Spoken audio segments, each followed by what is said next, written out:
Sylvia Plath, una historia de amor, locura y poesía.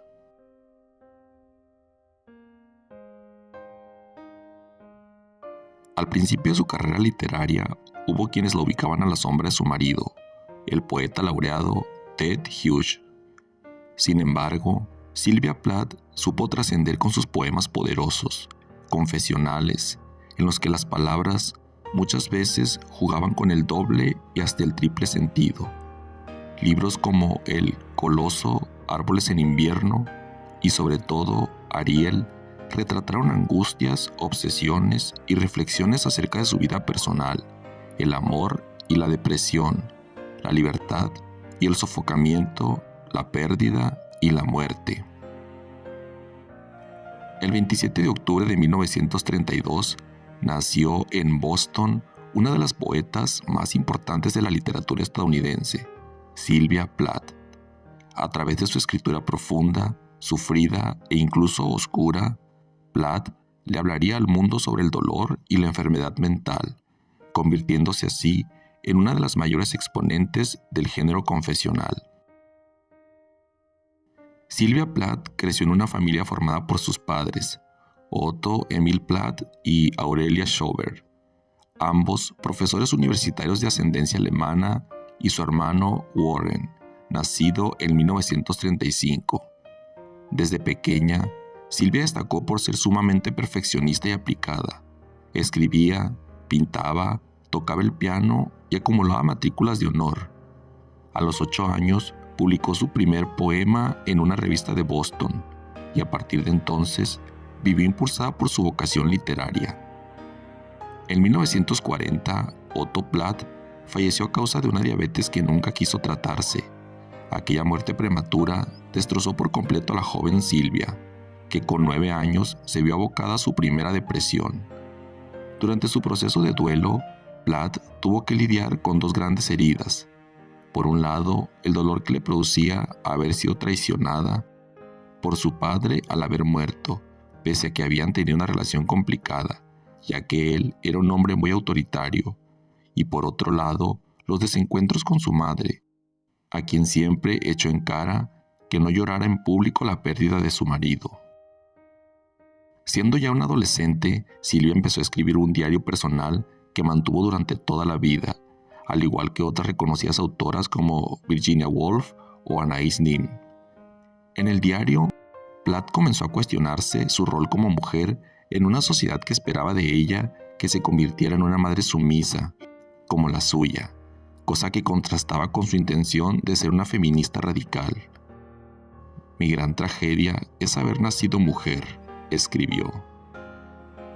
Después de terminar el colegio, Sylvia Plath empezó sus estudios universitarios en el Smith College, situado a pocos kilómetros de Boston.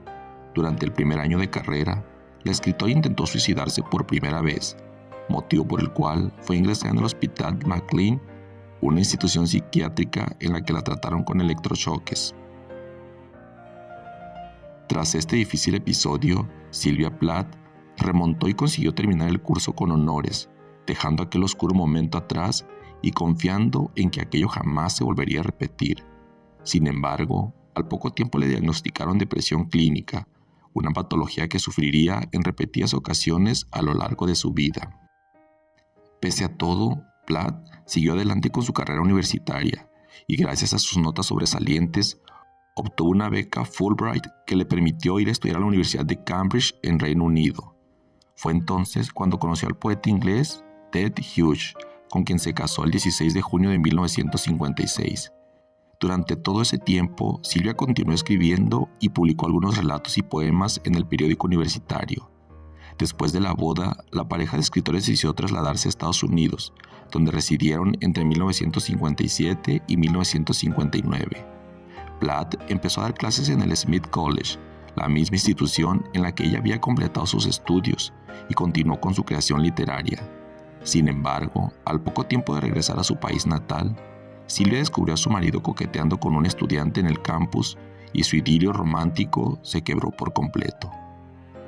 Impulsada por su ambición literaria, Sylvia Plath asistió al seminario de Robert Lowell, donde coincidió con la poeta Anne Sexton.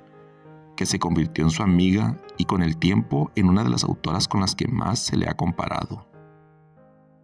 Cuando Sylvia Plath y Ted Hughes descubrieron que esperaban a un hijo, decidieron trasladarse de nuevo al Reino Unido.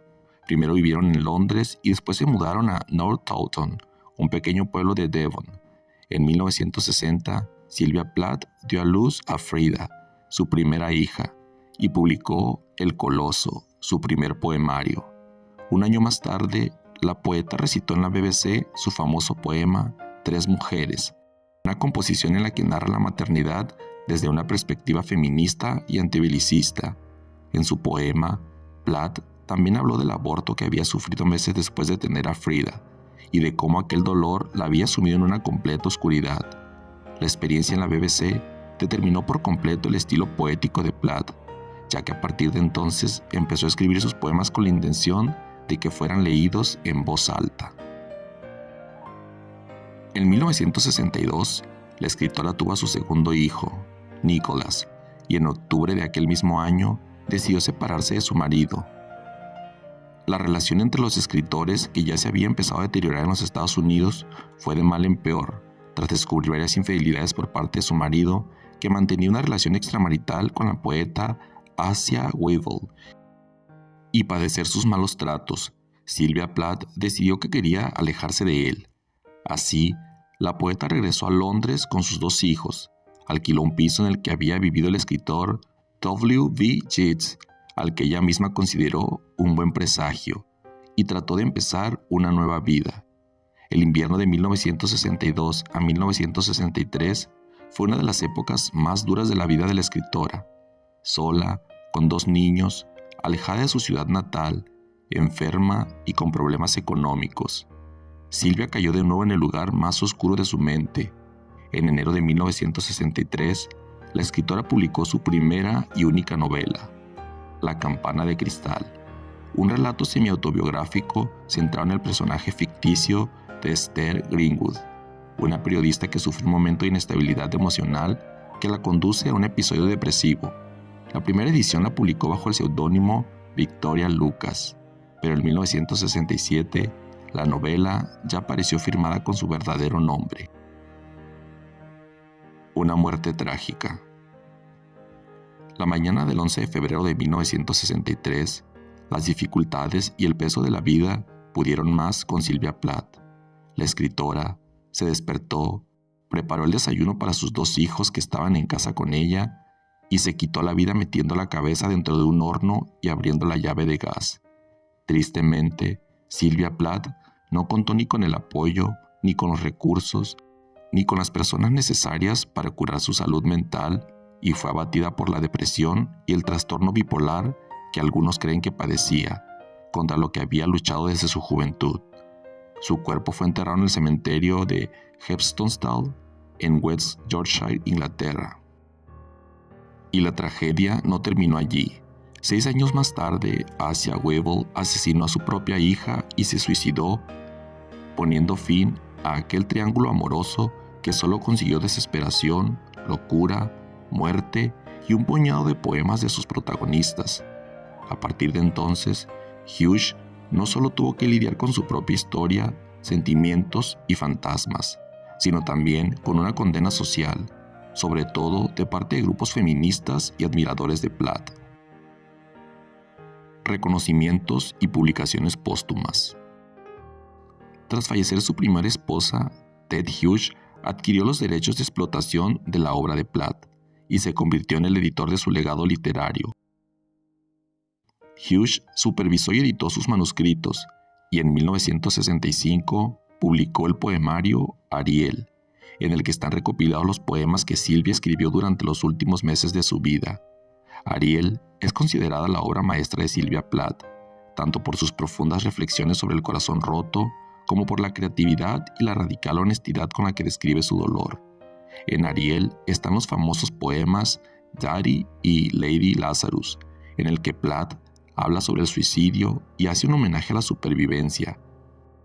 Este conjunto de poemas marcó un punto de inflexión en la carrera de la poeta que al escribirlos se convirtió en una de las máximas exponentes del género confesional.